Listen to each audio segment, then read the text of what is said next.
Halo Sobat Bio. Nah, di video ini saya akan menjelaskan materi tentang mekanisme perbaikan DNA. Teman-teman tahu nggak sih mekanisme perbaikan DNA itu apa? Nah, di video ini saya akan menjelaskannya. Mekanisme perbaikan DNA adalah serangkaian proses alami yang dilakukan sel untuk memperbaiki kerusakan pada DNA agar informasi genetik tetap stabil dan tidak menyebabkan mutasi berbahaya. DNA kita terus-menerus mengalami kerusakan.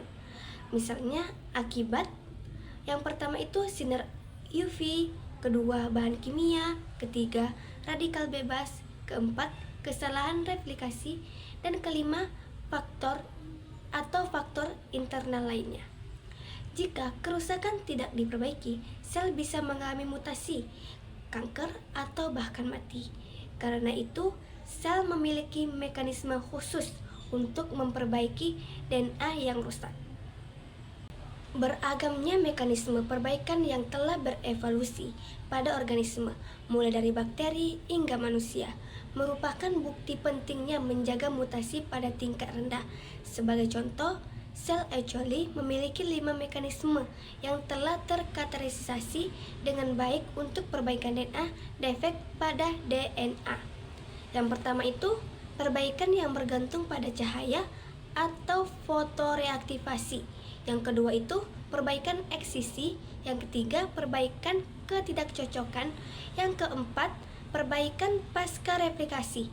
Dan yang kelima, sistem perbaikan rawan kesalahan atau respons SOS. Selain itu, setidaknya terdapat 2 jenis perbaikan eksisi yang berbeda.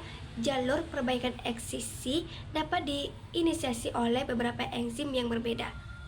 Masing-masing bekerja pada jenis kerusakan spesifik pada DNA. Mamalia tampaknya memiliki semua mekanisme perbaikan yang ditemukan pada E. coli kecuali fotoreaktivasi, karena sebagian besar sel mamalia tidak memiliki akses terhadap cahaya. Fotoreaktivasi akan relatif kurang bermanfaat bagi mereka. Pada manusia, kelainan bawaan seperti Scleroderma pigmentosum yang telah disebutkan sebelumnya. Konsekuensi serius ini dari defek pada perbaikan DNA. Selanjutnya, di sini ada gambar. Nah, teman-teman, pada gambar ini menjelaskan pembelahan ikatan silang dimer-timin oleh fotoliase yang diaktifkan cahaya. Artofi menunjukkan polaritas yang berlawanan dari untai DNA komplementer. Pada video ini, kita akan mempelajari bagaimana DNA memperbaiki kerusakan akibat sinar UV menggunakan enzim disebut fotoliase. Mekanisme ini dikenal sebagai photoreactivation. Yang pertama itu pembentukan timen dimer. Ketiga, DNA terkena radiasi ultraviolet atau UV. 2 basa timin yang letaknya berdekatan dapat saling menempel membentuk timin dimer. Nah, adanya ikatan silang ini membuat DNA tidak dapat dibaca dan disalin dengan benar sehingga bisa menyebabkan mutasi. Yang kedua itu fotoliase mengikat kerusakan. Untuk memperbaiki kerusakan tersebut, tubuh menggunakan enzim fotolase. Enzim ini akan mengenali lokasi dimer-timin dan menempel tepat di bagian DNA yang rusak. Namun, tahap ini fotoliase belum aktif.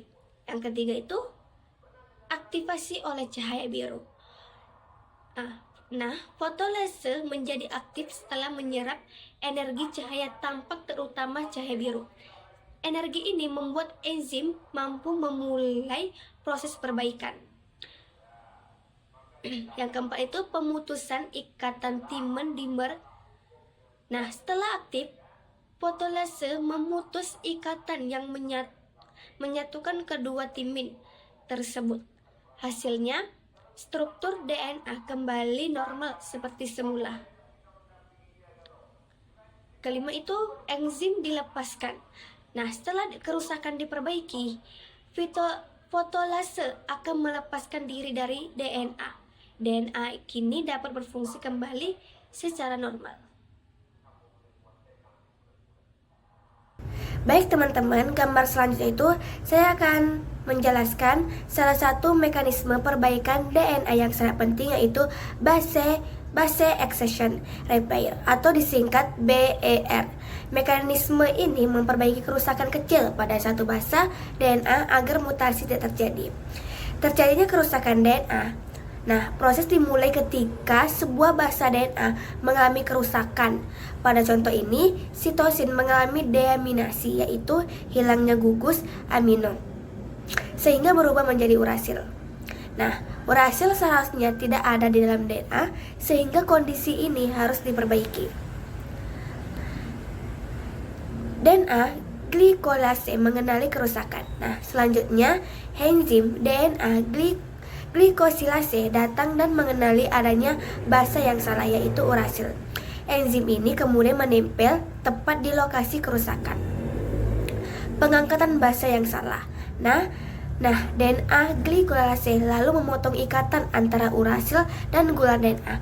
Akibatnya urasil dilepas dan terbentuklah sebuah apesit, yaitu tempat kosong tanpa basa.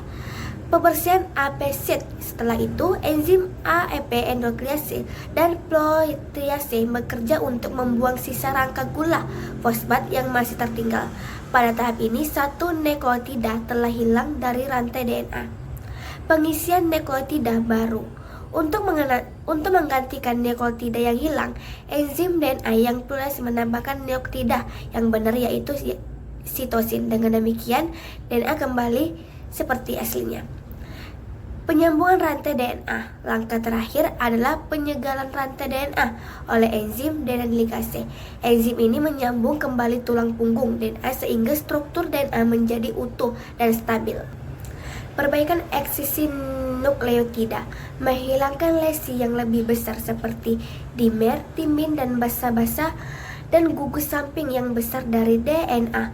Dalam perbaikan eksisi nukleotida, aktivitas nukleus eksisi yang unik menghasilkan sayatan di kedua sisi nukleotida yang rusak dan mengsisi oligonukleotida yang mengandung basa yang rusak.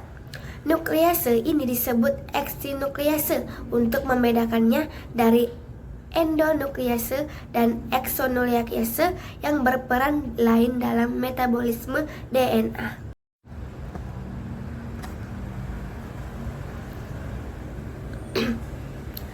Perbaikan eksisi nukleotida pada manusia terjadi melalui jalur yang serupa dengan yang terjadi pada E. coli, tetapi melibatkan sekitar 4 kali lebih banyak protein. Pada manusia, aktivitas eksinuklease mengandung 15 polipeptida. Protein XPA untuk protein A Xeroderma pigmentosum mengenali dan mengikat nukleotida yang rusak dalam DNA. Protein ini kemudian merekrut protein lain yang diperlukan untuk aktivitas eksinuklease. Pada manusia, oligomer yang dieksisi memiliki panjang 24-32 nukleotida, bukan 12 mer yang dihilangkan pada E. coli. Celah tersebut diisi oleh DNA polimerase atau pada manusia, dan DNA ligase menyelesaikan tugasnya.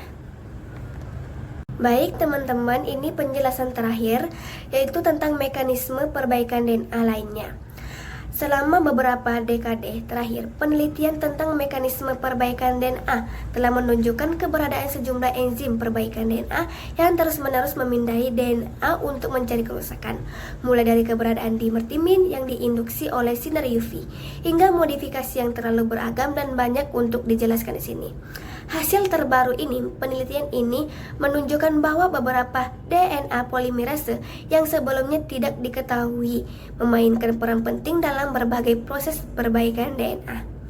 Pembahasan terperinci tentang proses perbaikan DNA penting ini berada di luar cakupan teks ini. Namun demikian, pentingnya mekanisme perbaikan ini tidak dapat dilebih-lebihkan. Demikian penjelasan materi yang telah saya sampaikan.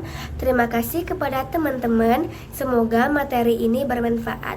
Jika ada kekurangan dalam penyampaian, saya mohon maaf. Sampai jumpa.